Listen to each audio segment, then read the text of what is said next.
आपको कितने लोगों को अभिमान है, घमंड है? जिनको है वो हाथ उठाओ। मैया आपको घमंड है? नहीं आपको नहीं? भाई आपको घमंड है किसी बात का? आप मना कर रहे हैं पर घमंड तो है।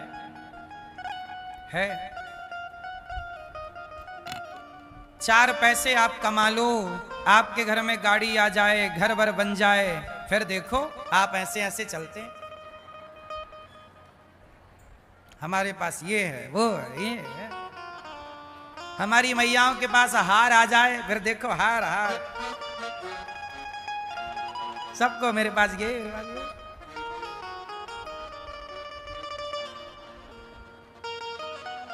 घमंड से कोई बच नहीं पा रहा है। और घमंड आपको, भैया ये बताओ, आप कुछ लोग घमंड ये भी करते हैं। मैया आप कितने लोगों का पेट भरती हो? चश्मा वाली मैया, आप कितने लोगों का पेट भरती हो? मैया आप कितने लोगों का पेट भरते हैं भैया जी? आप दो लोगों का। आप कितने लोगों का पेट भरते हैं? 5। और आपके बगल वाले 6। और आप कितने लोगों का हैं? 12 मेंबर हैं। 12 फैमिली, 12 बच्चे हैं आपके हैं? अच्छा सब मिला के टोटल नहीं होते, पहले 12 भी होते थे, इसमें क्या है? तो 12 लोगों का पेट भरते हैं ये। आप कितने लोगों का पेट भरते हैं दादाजी? आप 5। आप कितने लोगों का? 2 लोगों का। मैया आप कितने लोगों का पेट भरती हो? 2। अब देखो आप लोग कहते हैं कि हमारे पास घमंड नहीं है। अरे ये भी तो एक घमंड है कि हम इतने लोगों का पेट भरते हैं। ये भी तो एक एटीट्यूड है, अभिमान है कि हम इतने लोगों का पेट, 5 लोगों का, 2 लोगों का, 10 लोगों का, 4 लोगों का। सच बताओ, आप पेट भरते हैं कि भगवान पेट भरते हैं?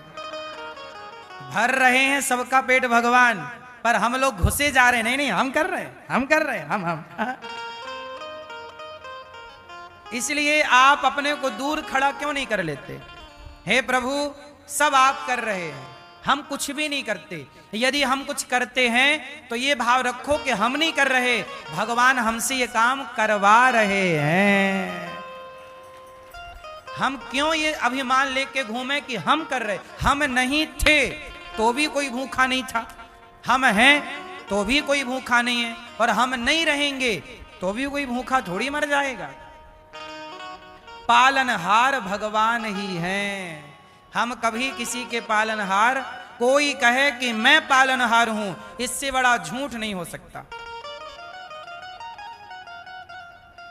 तो बताओ आप लोग यदि ये भी अभिमान लिए बैठे हैं कि मैं इतने लोगों का पेट भरती हूं या भरता हूं, ये भी घमंड त्याग देना चाहिए। और यहां ये भाव रखना चाहिए, हम नहीं भगवान कर रहे हैं। मैया आपके कितने बच्चे हैं? 2। मैया आपके बच्चे हैं ना? कंफर्म है? आपके कितने बच्चे हैं? 2। आपके 5। आपके कितने बच्चे हैं? 3। आपके 2। भैया आपके हैं? कंफर्म? देखो यहां भी आप लोग गलती कर रहे हैं। आप कह रहे हैं मेरे बच्चे हैं। मैया तुम्हारी हैं? आंखें तुम ही तो लगाई थी अपने बेटे के, कान तुम ही लगाने गई थी, पांव तुम ही तो लेके गई थी जोड़ने। हाँ आप लोगों ने अपने बेटे के दोनों पांव आप नहीं लगाया ना मैया ने? किसने बनाए बच्चे के हाथ पांव? किसने दिए? आंखें किसने दी? प्राण किसने रखे? कई बार बच्चा मरा हुआ पैदा होता है, पर तुम्हारा बच्चा जब पैदा हुआ था उसमें प्राण थे, तो प्राण तुम्हारी बदौलत थे कि भगवान की बदौलत? तो आप तो झूठी दावा कर रही हो ये बेटा मेरा है, एक्चुअली बेटा बेटी तुम्हारे नहीं होते, तुम झूठ कहते हो मेरे हैं, वो भगवान के ही हैं, ईश्वर का दिया है, लेकिन आप दावा ठोक देते हैं मेरा। इस घमंड से नीचे उतरो कि ये बेटा मेरा है, इस घमंड से नीचे उतरो कि हम किसी का पेट भर रहे हैं, इस घमंड से नीचे उतरो कि हम कुछ कर रहे हैं। हम तो कुम्हार की माटी हैं और हमारा कुम्हार परमात्मा है। कुम्हार उस माटी का चाहे घड़ा बनाए, चाहे चिलम बनाए, चाहे कुछ भी बनाए, खिलौना बनाए, मूर्ति बनाए। माटी की मूर्ति बनाएगा तो मंदिर में बैठ के पूजेगी, माटी का चिलम बना देगा तो वो जलेगी जलाएगी। हम तो ईश्वर की हाथ की माटी है परमात्मा, तू जो बनाना चाहे तो बना दे। उसने जो बनाया हम बन गए, हम थोड़ी बन गए, हमें ईश्वर ने।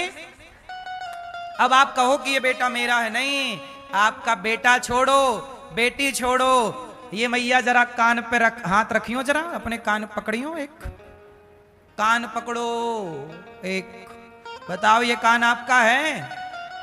शरीर में आप कौन सी जगह ऐसी है जो आप कह सको ये मेरी? चलो एक जगह बताओ शरीर में जो आपकी हो, कौन सी वो जगह है जो आपकी कह सकती हो या कह सकते हो ये मेरा है या मेरी है? क्या है?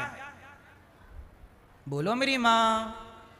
ये शरीर भी आपको यहीं छोड़ के जाना पड़ेगा, लोग ले जाएंगे चिता पर रख के आग लगा देंगे, माटी बन जाएगा, राख बन जाएगा, 50 रुपया के घड़े में तुम्हारी राख जाएगी, लोग कहेंगे अस्थियां जा रही हैं।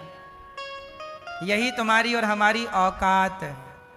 ज्यादा बड़े बोल घमंड में ना रहो, हाँ या ना? तो मेरी माँ, ये शरीर भी अपना नहीं है। यदि आपका शरीर था तो आंखों में कम दिखने लगा, रोका क्यों नहीं? अंधा होने से अपने को, कानों में कम सुनाई।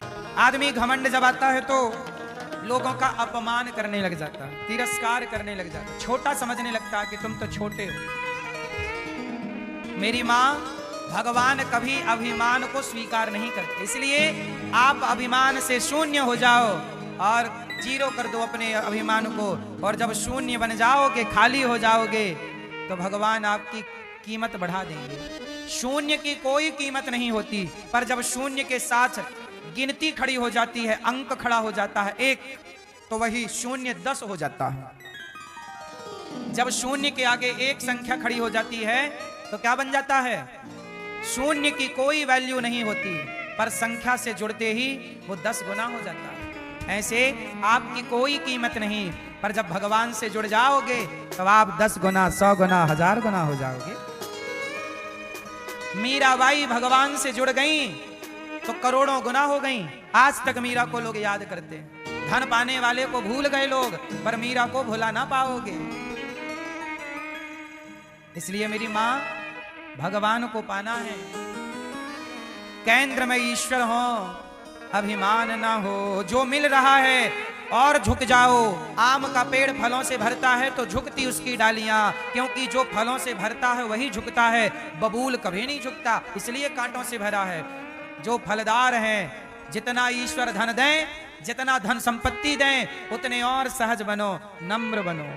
आप लोग उल्टा करते हैं, पैसा आता जाता है और अकड़ू होते चले जाते हैं। झुकता वही है जिसमें जान होती है, अकड़ खास मुर्दे की पहचान होती है। एक डोली चली, एक कहानी कहूं, अब जरा ध्यान से सुनो। अभिमान की एक कहानी।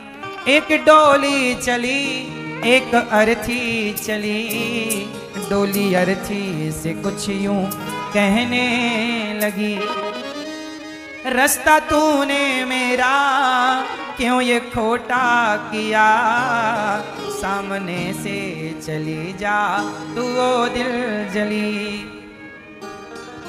एक डोली चली, एक अर्थी चली, एक डोली चली, एक अर्थी चली, डोली अर्थी से कुछ यूं कहने लगी, डोली अर्थी से कुछ यूं कहने लगी, रास्ता तूने मेरा क्यों ये खोटा किया, रास्ता तूने मेरा क्यों ये खोटा किया, सामने से चली जा तू ओ दिल जली, सामने से चली जा तू ओ दिल जली।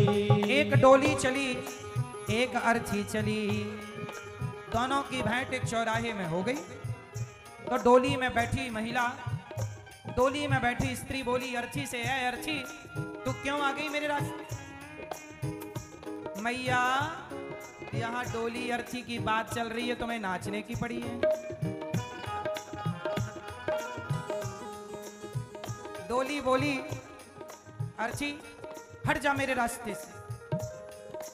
अर्थी बोली बहन बड़े बोल ना बोल, चार तुझ में लगे चार मुझ में लगे, फूल तुझ में चढ़े फूल मुझ में चढ़े।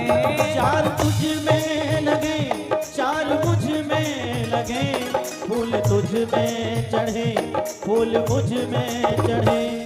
अर्थी ने कहा अरे डोली चार कंधों का सहारा तुझे है तो चार कंधों का सहारा मुझे, ज्यादा बड़े बोल ना बोल। अर्थी ने कहा चार तुझ में लगे चार मुझ में लगे, फूल तुझ में चढ़े फूल मुझ में चढ़े। चार तुझ में लगे चार मुझ में लगे, फूल तुझ में चढ़े फूल मुझ में चढ़े। फर्क इतना है तुझ में और मुझ में सखी, फर्क इतना है तुझ में और मुझ में सखी। अब बैठ जाओ मेरी माँ। सोचो तुम्हें बिठाने के लिए हमें भजन रोकना पड़ा, ऐसे तुम बैठती ही नहीं।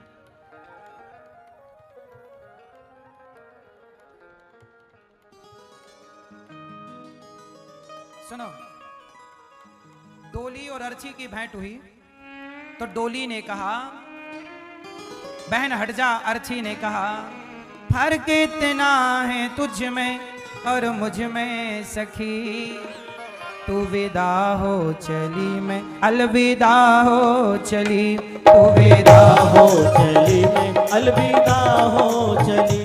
तू विदा होकर जा रही है और मैं अलविदा। अर्थी बोली बहन मांग तेरी भरी मांग मेरी भरी, चूड़ी तेरी हरी चूड़ी मेरी हरी। मांग तेरी भरी मांग मेरी भरी, चूड़ी तेरी हरी चूड़ी मेरी हरी। अच्छा ये बताओ, सुहागन स्त्री जब मरती है तो 16 श्रृंगार उसका समाज की सेवा करने के लिए मिला। हम किसी के काम आ जाएं बस, ज्यादा पैसा कमाया करो इसलिए कि आप शायद उस पैसे से किसी के काम आ जाओ, किसी की भूख मिटाने के काम आप आ सकते हैं, किसी बेटी का ब्याह आप करा सकते हैं, किसी का इलाज आप करवा सकते हैं, तो आप काम तो आ ही सकते हो ना किसी के। आप किसी बेसहारा माँ का सहारा बनने के काम आ जाओ, किसी बच्चे को पढ़ाने लिखाने के काम आ जाओ। पैसा होगा तो आप काम बहुत आ सकते हैं, पैसा नहीं होगा तो केवल शारीरिक सहयोग आप कर सकते हैं। तो शारीरिक सहयोग करिए, वो भी सेवा है, ठीक बात है। पर यदि आपके पास पैसा होगा तो आप किसी को रोटी दे सकते हैं। इसलिए भगवान करे आपके पास खूब पैसा हो। अच्छे लोगों के पास पैसा होगा ना तो वो अच्छा काम करेंगे, और बुरे लोगों के पास पैसा आ जाएगा वो गलत काम करने लग जाएंगे। मेरे पास पैसा आएगा, मैं बच्चों को स्कूल खोल दूंगा, खूब पढ़ो, हॉस्पिटल खोल दूंगा, और किसी गलत के हाथ में पैसा आ जाता है वो क्लब खोल लेता है, वो शराब का ठेका खोल लेता है, वो गुटखा बनाने की फैक्ट्री खोल लेता है। चलो गुटखा, हाँ या ना भाई, पैसा सब कुछ कराता है। माँ पैसा तो देखो, गुटखा की कंपनी, गुटखा बनाने वाले को भी पैसा चाहिए, शराब बेचने वाला भी पैसा कमा रहा है, पैसा खर्च कर रहा है शराब बनवाने में, क्लब खोल रहे हैं लोग, उसमें भी पैसा लगता है। लेकिन ये दास चाहता है अनिरुद्ध के पैसे का सदुपयोग हो। गौरी गोपाल में आपको पैसे का दुरुपयोग दिखा कि सदुपयोग दिखा? क्या क्या सदुपयोग देखा आप लोगों ने?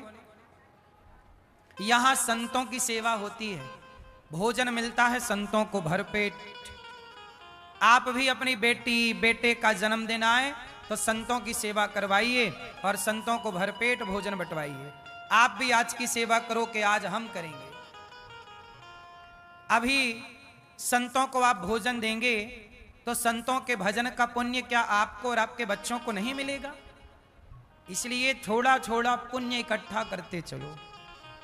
जैसे एक एक बूंद पानी इकट्ठा करने से घड़ा एक दिन भर जाता है। जल बिंदु निपाते न क्रमशः पूरिते घटः सह हेतु सर्व विद्यानाम धनस्य च धर्मस्य च। उसी तरह आप भी थोड़ा थोड़ा पुण्य इकट्ठा करो। संतों की सेवा और भोजन बांटना सही काम है कि गलत काम है? तो आप भी बांटिए, आप भी कोशिश करिए कि आज की सेवा आपकी तरफ से हो। आज हमारी एक मैया, उन्होंने कहा कि आज हम वृद्ध माताओं को चीला बंटवाएंगे। तो माताओं के लिए बढ़िया उन्होंने बंटवाया कि आज माताओं की ये सेवा हम करेंगे मैया ने। तो आप भी कुछ कर सकते हैं कि आपकी ओर से माताओं को भोजन मिल जाए कि आज का भोजन हम बंटवाएंगे। 309 माताएं हैं जिन माओं को उनके अपने बच्चों ने घर से निकाल दिया, जिन माओं को उनके अपनों ने दुत्कार दिया।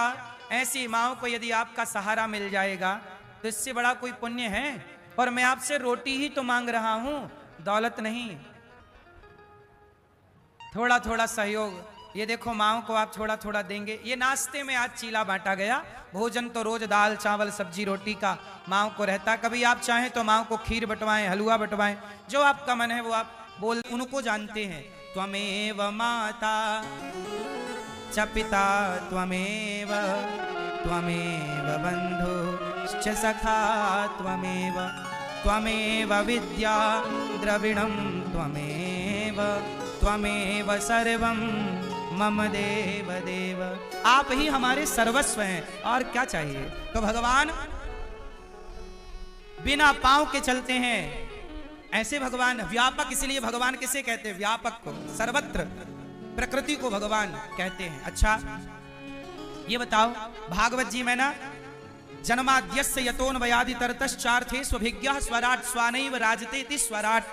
स्वराट मतलब भगवान को सूर्य चंद्रमा से प्रकाश लेना नहीं पड़ता, भगवान से सूर्य चंद्रमा प्रकाश लेते हैं। भगवान को किसी से प्रकाश लेने की जरूरत। ऐसे भगवान हैं जो तेजो वारी मृदाम, ऐसे भगवान हैं जो त्रिशर्गो मृषा। हम लोग 3 गुणों से बने हैं, सत्व गुण, रजोगुण और तमोगुण, लेकिन भगवान दिव्य गुणों से अभिषिक्त हैं, दिव्य गुणों से बने हुए। ऐसे भगवान को सत्यम परम धीमहि, सत्य स्वरूप परमात्मा को हम धारण करते हैं, अपने हृदय में ध्यान करते हैं उनका। भगवान के 24 अवतारों का वर्णन भागवत जी में। भागवत जी में मनुष्य के धर्म का निरूपण है। भागवत जी का पहला सवाल जानते हो क्या है? मनुष्य का धर्म क्या है? मनुष्य मात्र का परम धर्म क्या है? अच्छा बताओ आप लोग, मनुष्य का धर्म क्या है? क्यों भैया? ये भैया बताएंगे, हमारे पीछे वाले। हाँ भैया बताओ, मनुष्य का धर्म क्या है? बताओ आप हैं? आप भी तो कुछ बताओ प्रभु, मनुष्य का धर्म क्या है? तो सुनो, जब भी आपसे कोई ये सवाल करे कि मनुष्य का धर्म क्या है, तो धर्म क्या है? सुनो, देखो, मुस्लिम का धर्म नहीं है, मजहब है। मुस्लिम का क्या है? वो मजहब है ना, वो धर्म को नहीं मानते। हम लोग कहते हैं कि मुस्लिम धर्म नहीं है, मुस्लिम एक मजहब है। सिख ईसाई ये धर्म नहीं है, ये पंथ है। ईसाई क्या है? पंथ लिखते हैं ये लोग। ईसाई एक पंथ है, मुस्लिम एक मजहब है, और सनातन एक धर्म है। सनातन एक धर्म है। अब सवाल खड़ा हुआ, भैया ये धर्म किसे कहते हैं? क्या मां को गाली देना धर्म है? क्या मां बाप का अपमान करना धर्म है? क्या द्वार पे आए हुए को भोजन देना धर्म है? क्या मां बाप की सेवा करना धर्म है? क्या गैया की सेवा करना धर्म है? क्या संतों की सेवा करना धर्म है? क्या दीन दुखी की सेवा करना धर्म है? क्या दया करना धर्म है? क्या मोहम्मद गौरी को पृथ्वीराज ने 17 बार छोड़ा तो क्या यह धर्म था कि दुश्मन पर आप दया करें? चलो बताओ, धर्म किसे कहते हैं? क्या है धर्म का स्वरूप? क्या है? आज धर्म को जान नहीं पाते लोग, इसलिए अधर्म के रास्ते पर चल पड़ते हैं। इसलिए मैं आपसे प्रार्थना करूं, आप तो सब जानते हैं, फिर भी मैं एक छोटी सी प्रार्थना करूं और निवेदन करूं आप सबसे, अपने बच्चों को यह पाठ जरूर पढ़ाइए धर्म का। कौन सा पाठ? बोलो। रावण जिस रास्ते पर चला वो धर्म था कि अधर्म था?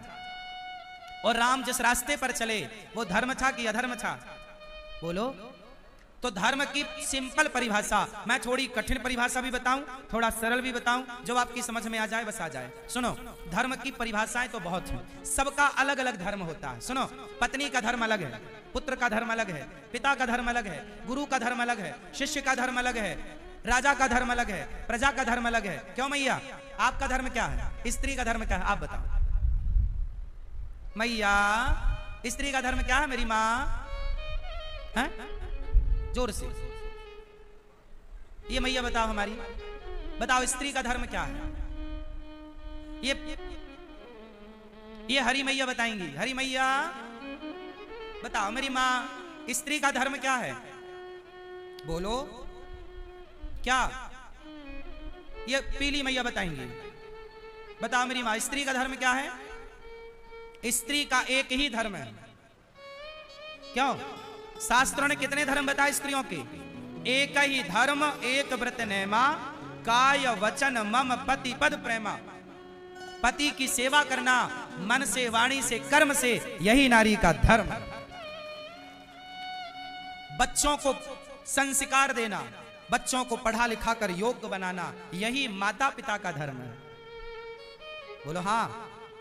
अच्छा, पति का धर्म क्या है? माताओं का तो हो गया, आपका बताओ। पुरुष का धर्म क्या है पत्नी के प्रति? बताओ, पति का धर्म क्या है? क्यों, आप पति हो? ये भैया आपकी शादी हो गई कि नहीं?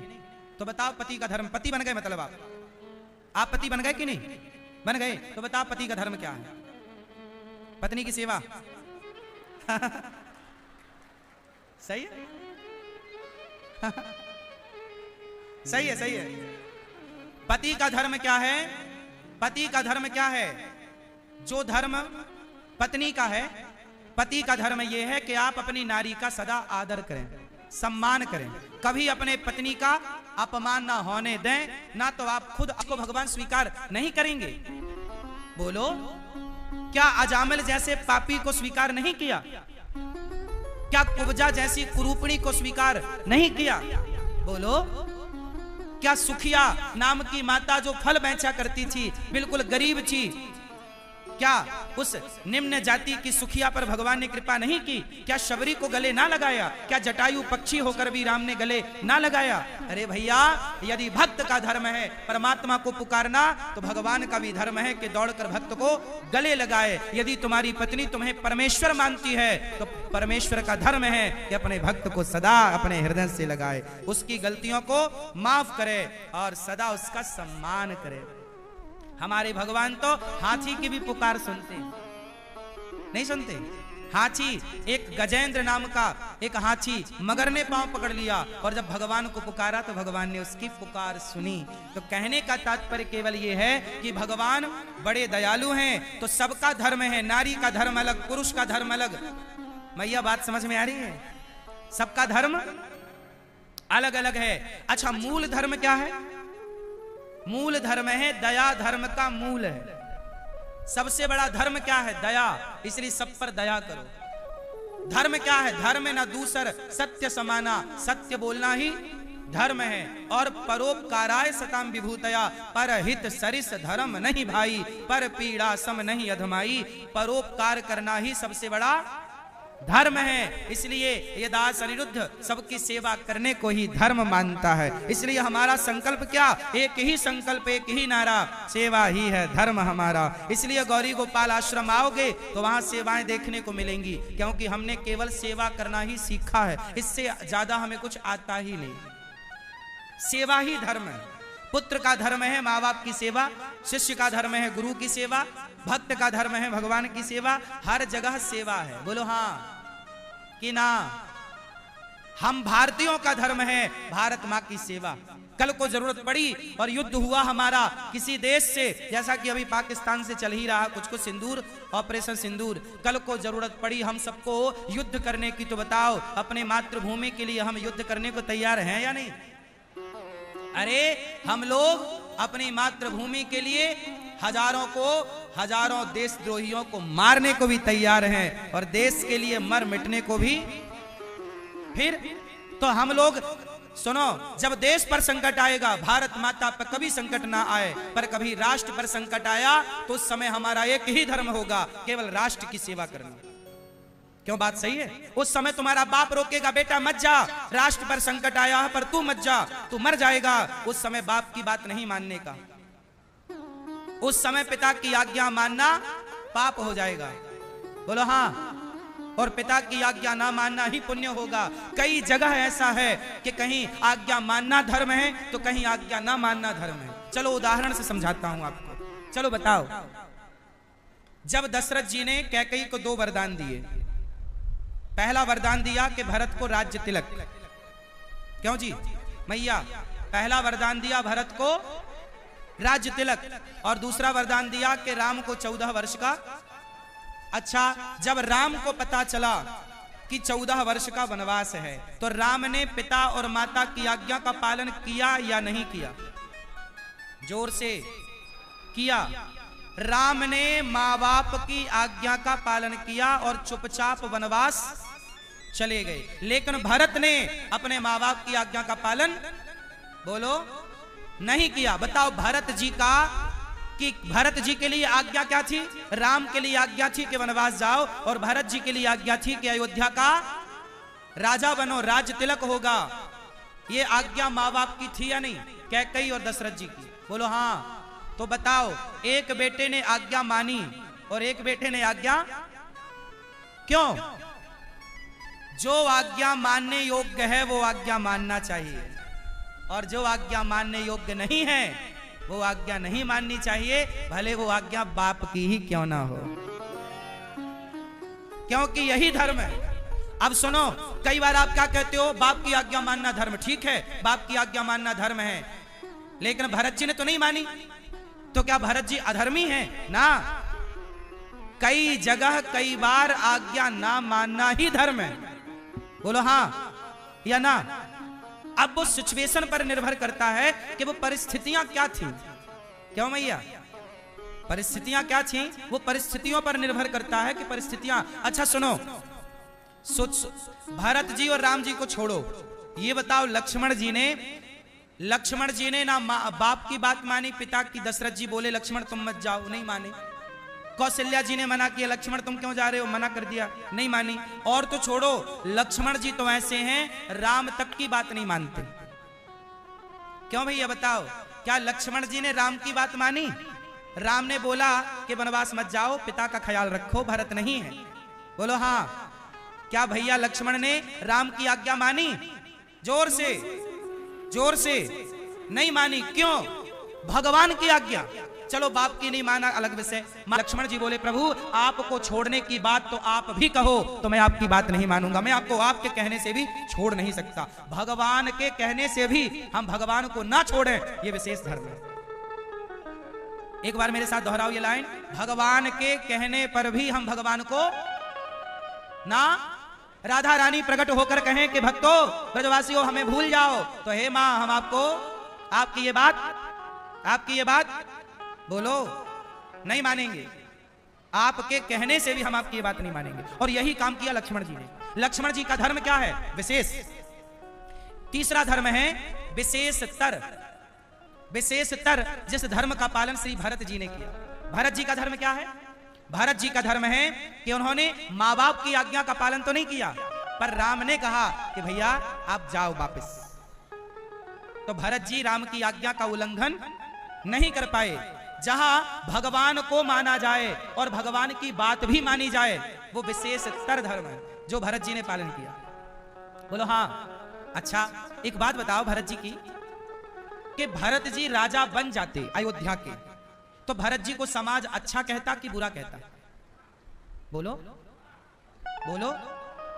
बुरा कहता ना। भरत जी राजा नहीं बने इसलिए समाज ने उन्हें अच्छा कहा।